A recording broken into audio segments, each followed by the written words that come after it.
If we can see the first part, which is that the ego is purely fictitious, that it is a symbol or image of oneself, plus a sensation of muscular strain occasioned by trying to make this symbol an effective agent to control emotion, to concentrate, to direct the nervous operations of the organism. Then immediately it is clear that what we have called ourselves, what we have thought of as ourselves, isn't able to do anything at all. There follows this kind of silence, in which there is nothing to do except watch what happens. But what is happening is watching itself. There is nobody apart from it watching it. And so we get into the state of meditation.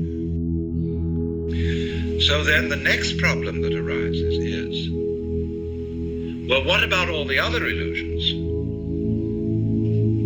Although they are somehow integrated and centered upon the illusion of ego, nevertheless, the whole value system of what is important, what is not important, what is good, what is bad, what is pleasant, what is painful, has to be called in question.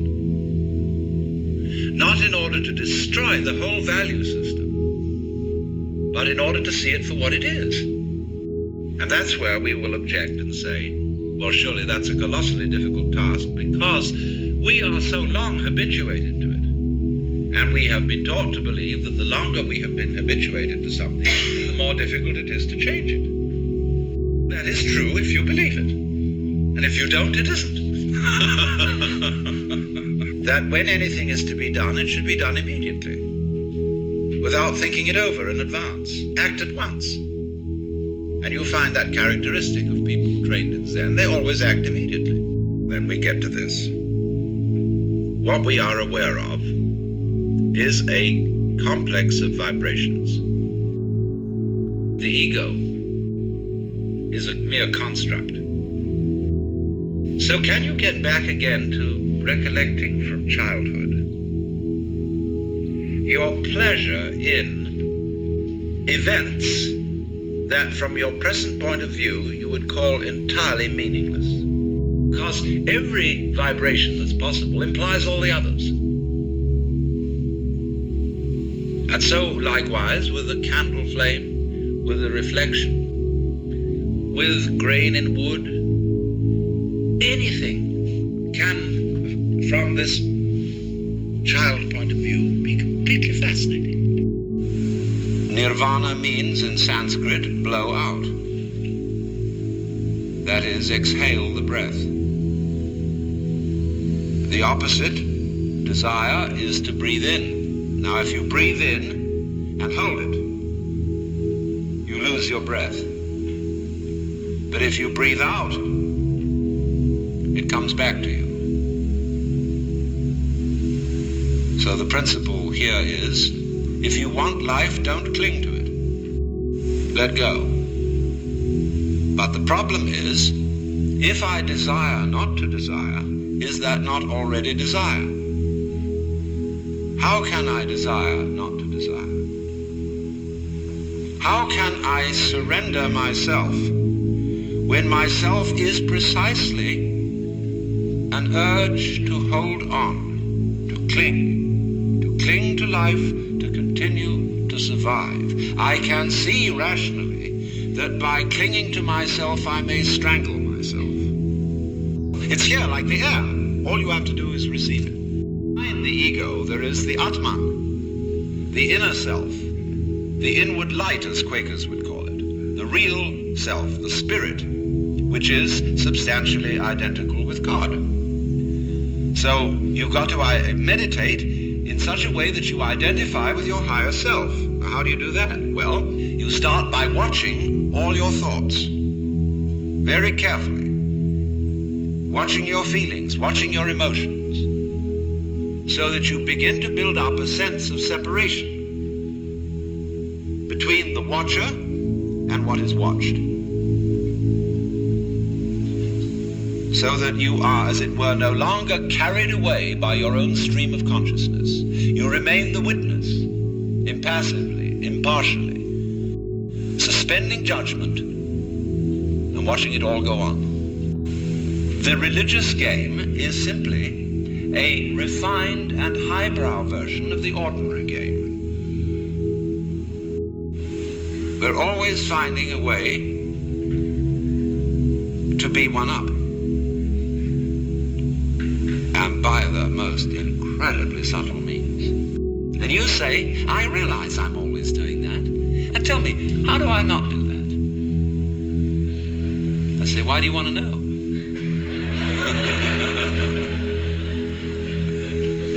Well, I'd be better that way.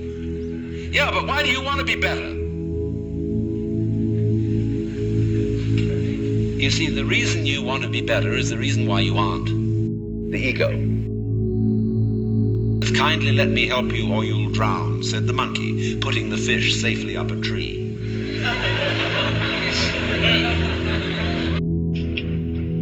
Western religions are more concerned with behavior, doctrine, and belief than with any transformation of the way in which we are aware of ourselves and of the world. An institutional psychiatry constitutes itself the guardian of sanity and of socially approved experience of reality. And very often it seems to me that reality appears rather much the way the world is seen on a bleak Monday morning. In this official doctrine, I might even say dogma, of what reality is. That our science, such as it is of psychology, is founded in the scientific naturalism of the 19th century. I'd say that psychoanalysis is based on Newtonian mechanics and in fact could be called psychohydraulics. When you want to apply that image to the universe itself, to the very nature of life, it has limitations. For one thing, the idea of a difference between matter and spirit. This idea doesn't work anymore. Long, long ago, physicists stopped asking the question, what is matter? They began that way. They wanted to know, what is the fundamental substance of the world? So the picture of the world in the most sophisticated physics of today is not formed stuff, potted clay, but pattern. A self-moving, self-designing pattern, a dance. The ceramic image of the world ran into trouble and changed into what I call the fully automatic model or image of the world. When I meet you, I see not just what you define yourself as, Mr. So-and-so, Miss So-and-so, Mrs. So-and-so. I see every one of you as the primordial energy of the universe coming on at me in this particular way. I know I'm that too. But we've learned to define ourselves as separate from it. And so one of what I would call a kind of a basic problem we've got to go through first is to understand that there are no such things as things. That is to say, separate things or separate events. That is only a way of talking. If you can understand this, you're going to have no further problems. The great heresy was first in the West committed by no less a person than Jesus Christ, who believed himself to be God. And that is something that in the Western world you are not supposed to say. Especially you are not supposed to believe it. And naturally it was very difficult for Jesus because he was saying all this in the context of the Hebrew culture. And he tried to find language in the Hebrew scriptures with which to express his state of consciousness, because he had an unusual state of consciousness. As I read it, he had cosmic consciousness, otherwise known as mystical experience, otherwise known as moksha, nirvana, bodhi, satori, fana elvana, or what you will. And that happens to people. It has happened as far back as we know. It happens all over the world and in all cultures. We don't really know ways in which to make it happen, because it seems to be of the nature of it that it is a spontaneous surprise. But it unquestionably happens. And most people keep their mouths shut about it when it does. I had a friend who, in the middle of having a stroke, had this illumination. And he said to me, I fear to speak to my friends of this, but it was the most beautiful experience. I shall never be afraid of death. And if you don't know that, if you don't feel that, well, naturally you feel alien. You feel a stranger in the world. And if you feel a stranger, you feel hostile. And therefore, you start to bulldoze things about, to beat it up, and to try and make the world submit to your will, and you become a real troublemaker. You've really got to assume responsibility for it. You've got to say yes to what happens. It's my karma. And that doesn't mean merely, because there are many misinterpretations of the doctrine of karma. It's usually and popularly understood that what happens to you, either fortunate or unfortunate, is the result of good or bad deeds in a previous life. Well, that's popular superstition. The real meaning of karma, the word in Sanskrit means simply doing. And if I say of an event, it is your karma, it is saying it is your doing.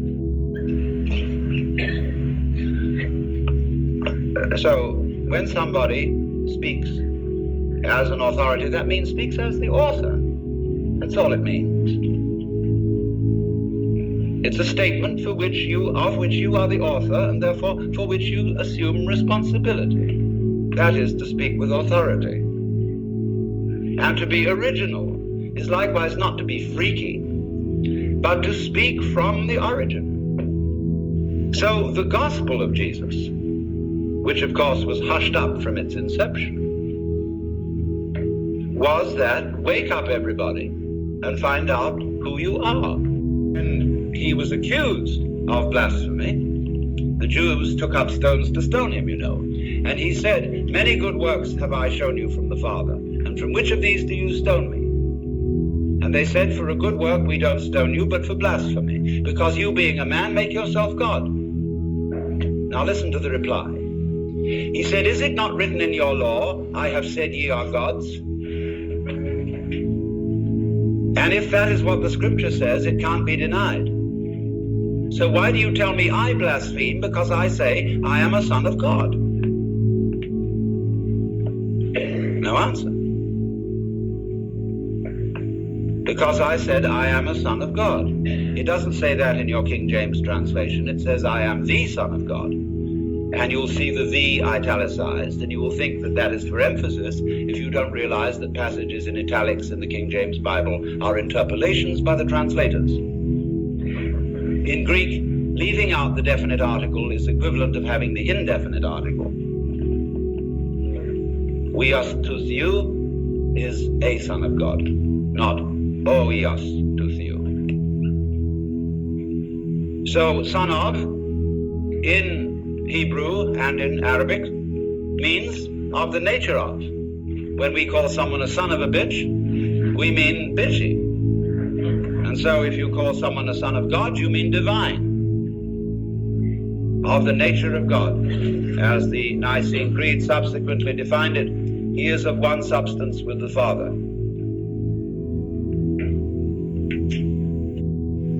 But what happened was that this being blasphemy for the Jews, it became blasphemy for the Christians, for anyone else than Jesus to say it. They said, okay, baby, it was so with you, but there it stops. No more of this business. And as a result of that, Jesus was made irrelevant by pedestalization, by being kicked upstairs.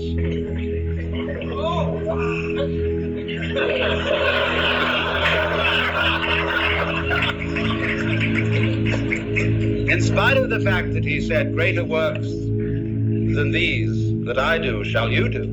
Oh no, upstairs with you, baby, because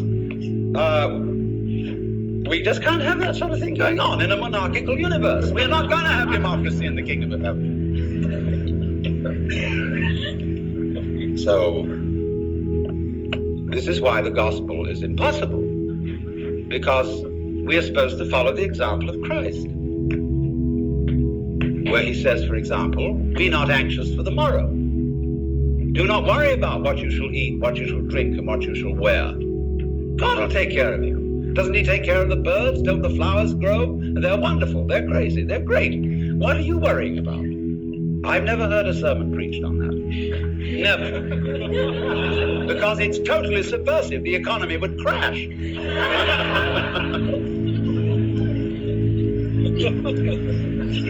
So they say, oh yes, that's all very well, but he was the boss's son. See, he had that colossal advantage. Take up your cross and follow him. Hey, but wait a minute. I don't know I'm going to be resurrected 3 days later.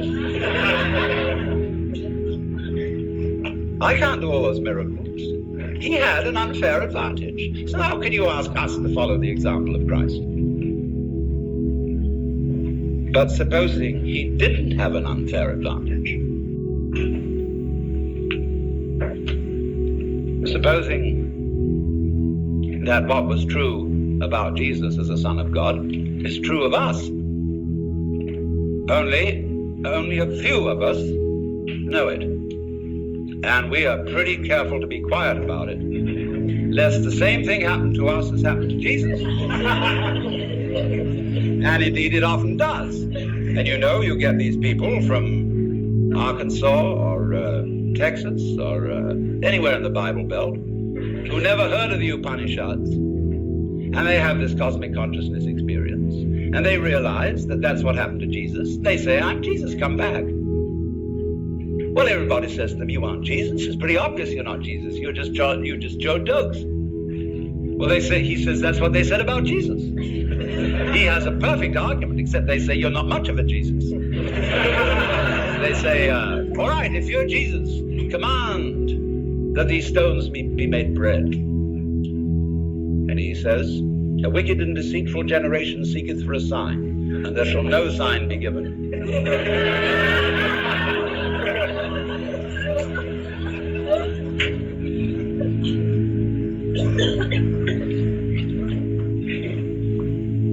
Now, but why talk about this? Is it interesting? Is it important for the human being to realize that in some sense of the word, whatever it means, he is God or one with God, as is plainly taught by the Hindus, hinted at by the Buddhists, only they don't like to put it out as a concept, in case people will use the concept as an idol to hang on to. They want you to find out for yourself and not believe in it. And certainly the Taoists understand it, the Sufis understand it, a lot of people understand it. But so what? Well, the importance of it is this, that to know that you are God is another way of saying that you feel completely with this universe. You feel profoundly rooted in it and connected with it. You feel, in other words, that the whole energy which expresses itself in the galaxies is intimate. It is not something to which you are a stranger, but it is that with which you, whatever that is, are intimately bound up. As the great Tao flows everywhere, both to the left and to the right. It loves and nourishes all things, but does not lord it over them. The world is a system of interrelated components, none of which can survive without each other. Although bees and flowers look different from each other, they're inseparable. They, to use a very important Taoist expression, they arise mutually. You could say positive and negative, to be and not to be, yes and no. Light and dark arise mutually, come into being. There's none is cause and effect. It's not that relationship at all. So as the bees and the flowers coexist in the same way as high and low, back and front, long and short, loud and soft, all those experiences are experienceable only in terms of their polar experience, is that all the various species arise mutually because they interdepend. And this total system of interdependence is the Tao. In fact, all information whatsoever can be translated into terms of yang and yin. For example, when you look at color television, the signals are broadcast to your set as a stream of pulses. They could be put on magnetic tape in terms of an arrangement of pulses indicating either yes or no. This technique has reached such sophistication that with the aid of laser beams, we can translate a physical object. Let's take a complicated one. Let's take a dandelion flower gone to seed, a dandelion clock. You take a dandelion clock about so big, it can be turned into a formula, passed through channels, enlarged to any size, say this big, and with laser beams cut in solid plastic in a matter of moments. So that you can get this reproduction of a three-dimensional object. But the transition between the two was handled simply in terms of pulses. So likewise, the nervous system is so constituted that the neuron carrying a message either fires or does not fire. If it fires or if it's activated, that registers as a yes. If it is not fired, the absence of firing is represented as a no. And so you could say that all your perceptions, in all their variety and in all their color, are made up of a vast composite of little yeses and little no's in every conceivable variation. So out of these two come everything.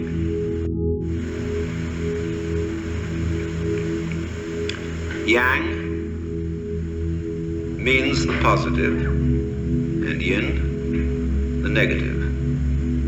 Yang is identified with the south or sunny side of a mountain. Yin with the north or shady side. And note at this moment that you cannot have a one-sided mountain. Imagine it. These two sides are interdependent because the black one is outlined by the white one and the white one is outlined by the black one. And they chase each other in the form which is really the double helix, the pattern of the spiral nebulae, and also the pattern of lovemaking between many, many kinds of creatures. The spiral folding into itself, black chasing white, and white chasing black. Now, obviously, white and black are as different can be.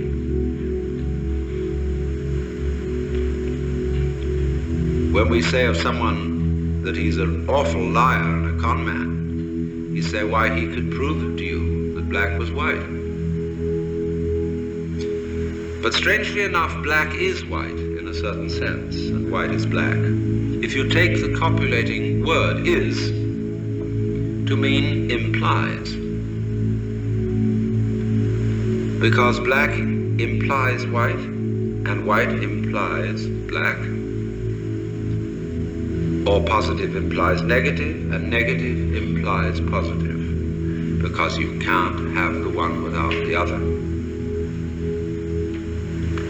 So to put this into clear words, we can say explicitly black and white are different, but implicitly, that is to say, by implication, they are one. So exoterically, outwardly, the positive and the negative of life are very different. Life is different from death, and good is different from evil. But esoterically, the secret is that they are one. As God says through the prophet Isaiah, I am the Lord and there is none else. I form the light and create the darkness. I make peace and create evil. I, the Lord, do all these things. Get to the very end of the night, the blackest pitch black, and it is precisely at that moment that the yang, the positive element, is reborn. Because you see, it is recognizing that energy is waves, energy is pulsation. Now you can't have a pulse without a vibration. If you take a molecule out of this table, and it's about the size of my fist, blow it up to that, the next molecule will be, way over the other side of the room, at that level of magnification. So what's in the molecules? Atoms. Take an atom the size of my fist. Well, the next one be somewhere in Los Angeles. I mean, I'm just talking fancy shapes and figures. Anyway, a long way away. What's inside the atom? Ooh, electrons, protons, mesons, etc. And they, in the size of my fist, we don't even know if they're particles or waves, so it's difficult to talk about this, but they are a long, long way from each other. So we suddenly find that in this solid table, there's more space than there is anything solid.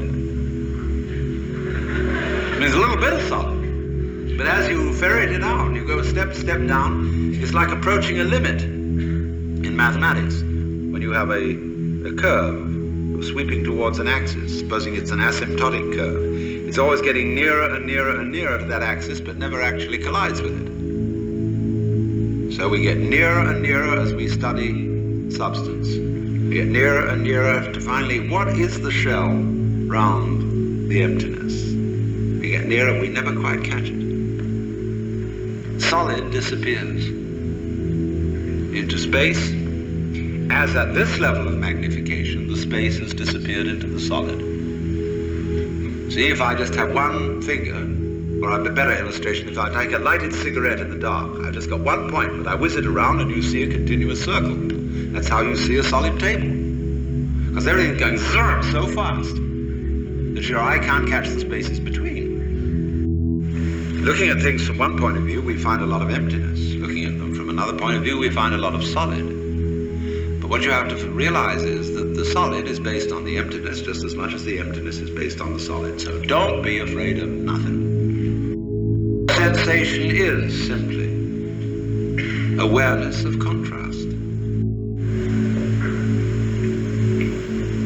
If you don't have the unknown space, death, darkness, negative, you don't have the light. So the art of life consists rather in something else than trying to make white win. You needn't sit down and weep because somebody tells you you can't make white win all the time, forever and always, so that black doesn't exist. Because black by its very nature is darkness and it doesn't exist. You're trying to make it not exist. It's irrelevant. The very fact that it doesn't exist is its power. Non-existence is the necessary condition for existence, just as like you have to have a front before you can have a back, or a back before you can have a front. They come into being together. So do existence and non-existence. So what are you afraid of? Yang and yin go together. But through not seeing this, the whole of our life is, as I said, geared to the thought that we might be able to make the yang side win. And so, in every sort of human enterprise, we are trying to have white without black. We think, could we get rid of the other one? Now, as you know, in all matters of practical living, it never works. You think now, I've been miserable all this time because I haven't had enough money. I never know whether I make the payments on the car. I never know whether there's going to be sickness. And if only I had a little more money, I'd really feel great. So you get it. And in the transition from one stage to the other, whoops, you feel very elated. Of course you feel elated. You're going up. $5,000 a year, say. It makes a difference. When you've gone up, then of course you're on a level again. And no longer do you have to worry about making the payments. But you get a new worry. Supposing I get sick and die of it. Supposing someone robs me, takes it away from me, and worry about that. You say, oh, I'd feel so much happier if I had a medical examination. As you go to a fancy doctor, he says, I can't find anything wrong with you. Then always there might be burglars, so you get an alarm system and new locks, and finally you go to the Homes Patrol and get a private guard to watch you, and that makes you feel better for a while, except then it begins to nag you. Gee, if I have that Homes Patrol man out there, they'll know I've got something. Maybe I better have two men on the job. So, it grows. You worry. Because you found out that you didn't get yang without yin. You got a new yang, a bigger yang, instead of the former little one you had, but you got a big yin with it. It's no joke getting rich. It implies a great deal of responsibility, and you've got more to worry about. Would there be a way somehow to transcend black and white? So we've got black and we got white. That makes it even. Wasn't there something else? Couldn't there be a tertium quid? A new possibility? So we could have a 3 basis instead of a 2 basis. Somebody comes up and says, all right, you're black and white, A and B. You constitute the 2 ends of the base of a triangle. I'm the apex. How about that? We'll say that's odd. Because it's odd because the first 2 were even. I mean, when something happens, that's 1, and that's odd. See, it's odd that anything should have happened. Very odd. It's queer. Would it have been easier for there to be nothing? But then something happened. So then they said, that's odd. Then they recognized there was something and nothing, and then they said, all right, that's right, we're even. So this third fellow comes along and says, now, what about it? They say, you're odd. Oh, wait a minute. You stand over against us. So that makes 2. We're even, and you're odd. All right, so that makes 2 out of 3. 3 equals 2. Because we're together, we 2. We recognize that we're black and white. You can't have one without the other, so we're together. And you say you want to be different, okay? That makes black and white different from whatever you say you are, so we got the new yang and yin. You can't get out of it. Make 4, and it's the same all over again. Make 5, it's the same all over again. This was how Leibniz reasoned, an arithmetic that could represent any number using merely 0 and 1. Say, damn it. Can't we get out of this? Hey, what would it be if you were allowed 5 minutes with God, and you're allowed to ask one question? What do you want to know? Because you know, you've thought this over now. You know about the opposites, about the yang and the yin. And you know you can't ask God and say, hey, Big Daddy, will you give me a tip to beat the game? It won't work. But what shall I ask God? So you can think of all the things you might ask for. You know, an electric guitar, $1 million. And you know that wouldn't be the answer, because that would be yang. There'd be a big yin along with it somewhere.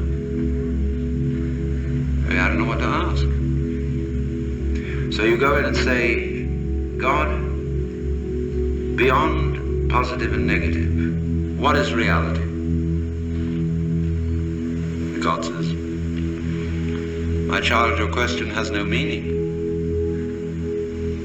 Oh dear, you thought, there it's gone, my one chance lost. You think, you get a friend of yours and say, hey, look, you go in. Tell me what he says. You ask him, what question should I ask you? He goes in and says, oh God, what question should I ask you? God says, so you do want a problem?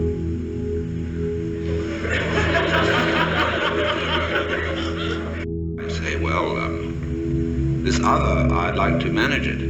I'd like to control it. Now, I don't know all these people around messing up my life. I don't want them to be that much other. I'm gonna fix you. Then I get on a power kick. And there are all kinds of power kicks, let me warn you.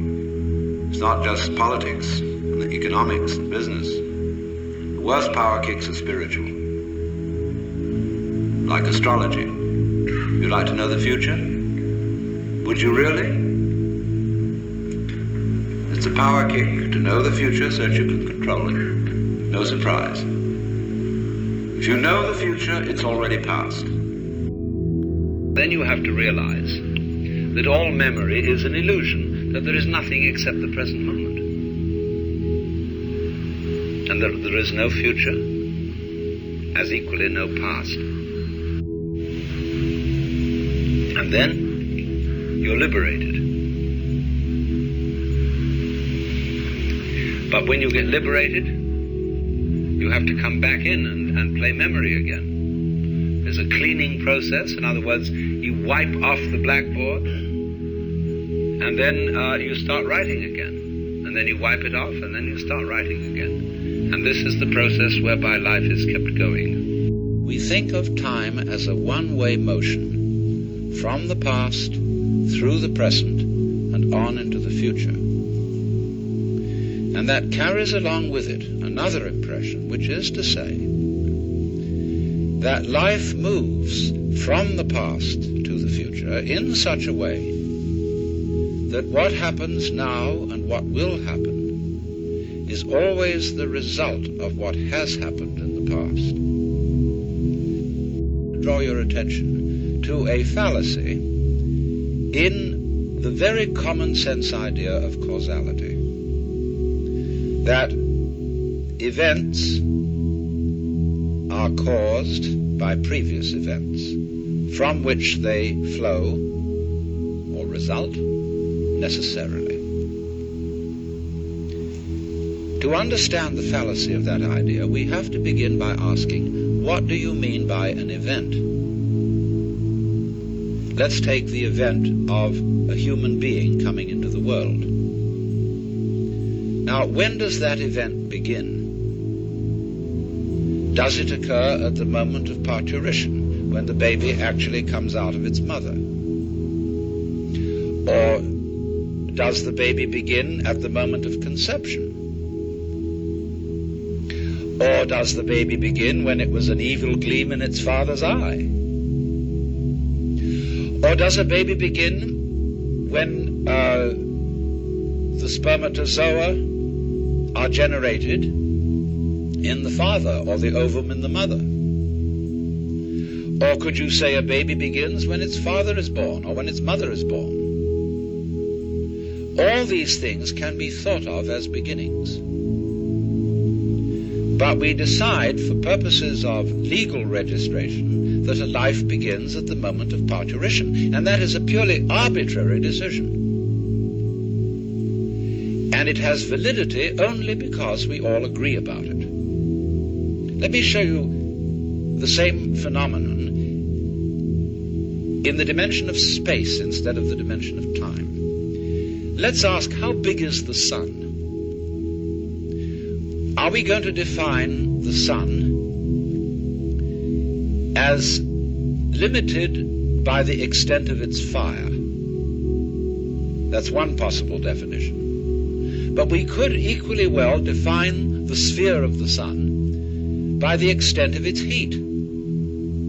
We could also define the sphere of the sun by the extent of its light. And each of these would be reasonable choices, except that it's rather difficult to keep track of the extent of its light, because we're inside it. And therefore we have arbitrarily agreed to define the sun by the limit of its visible fire. But you will see in all these, by these analogies, that how big a thing is, or how long an event is simply a matter of definition. Now, therefore, when by simple definition, for purposes of discussion, we have divided events into certain periods, we'll say the First World War began in 1914 and it ended in 1918. Now, actually, all those things which led up to the First World War started long before 1914. And the repercussions of that war have continued long beyond 1918. How are we to distinguish an event from its repercussions?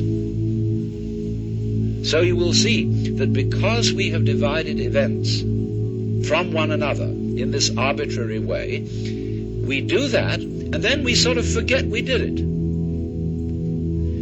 And then we have a puzzle. How do events lead to each other? Because you see, in reality, there are no separate events. Life moves along like water. And it's all connected, as the source of a river is connected to the mouth and to the ocean. And don't forget that time goes backwards. You see, you can't blame this on the past, because now in the present you are creating the values of the past. So we must abandon completely the notion of blaming the past for any kind of situation we're in, and reverse our thinking and see that the past always flows back from the present, that now is the creative point of life. And so you see, it's like the idea of forgiving somebody.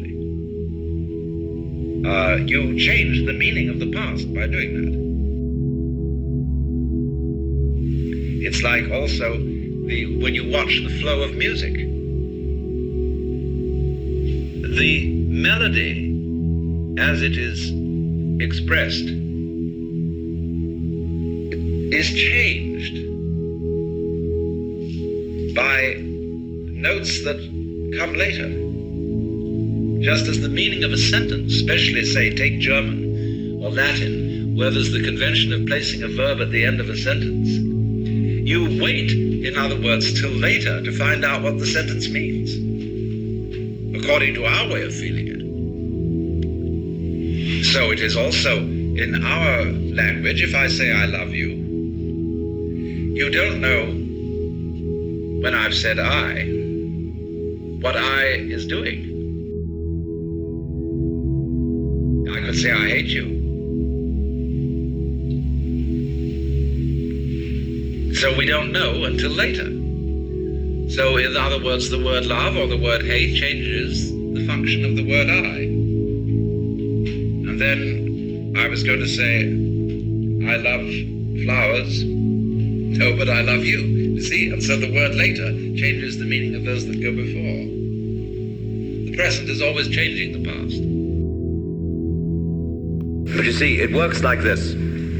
All spiritual discipline works this way. I'll show you. It's done in the form of a child's game. You know, there's the church and there's the steeple.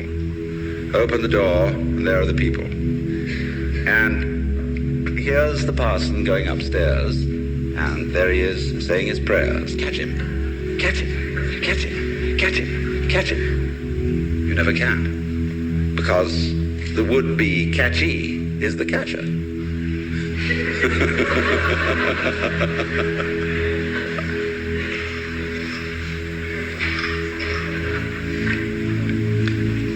So then,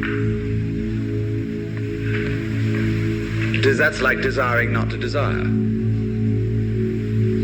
Or loving out of a sense of duty. Trying to be spontaneous because you ought to be.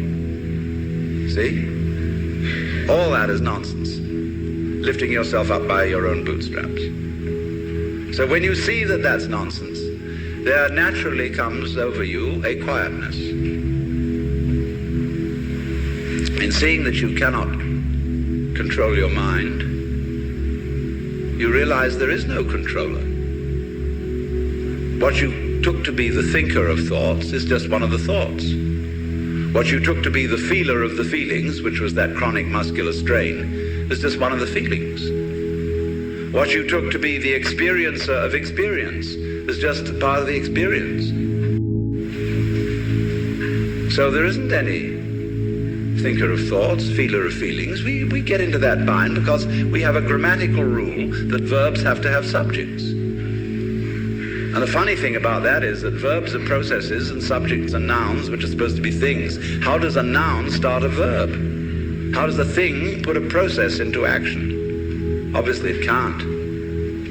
But we always insist that there is this subject called the knower. And without a knower, there can't be knowing. Well, that's just a grammatical rule. It isn't a rule of nature. In nature, there's just knowing, like you're feeling it.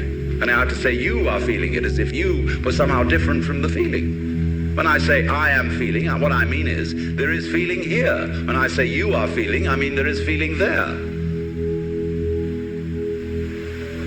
I have to say even there is feeling. What a cumbersome language we have. Chinese is easier. You don't have to put all that in. Well, you can say things twice as fast in Chinese as you can in any other language. Well, anyway, when you come to see that you can do nothing, that the play of thought, of feeling, etc. just goes on by itself as a happening, then you are in a state which we will call meditation. And slowly, without being pushed, your thoughts will come to silence. That is to say, all the verbal, symbolic chatter going on in the skull. Don't try and get rid of it, because that will again produce the illusion that there's a controller.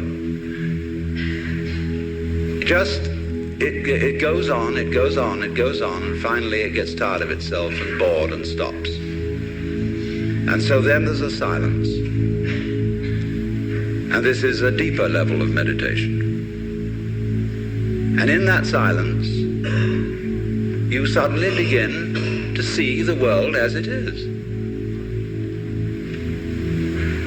And you don't see any past, and you don't see any future. You don't see any difference between yourself and the rest of it.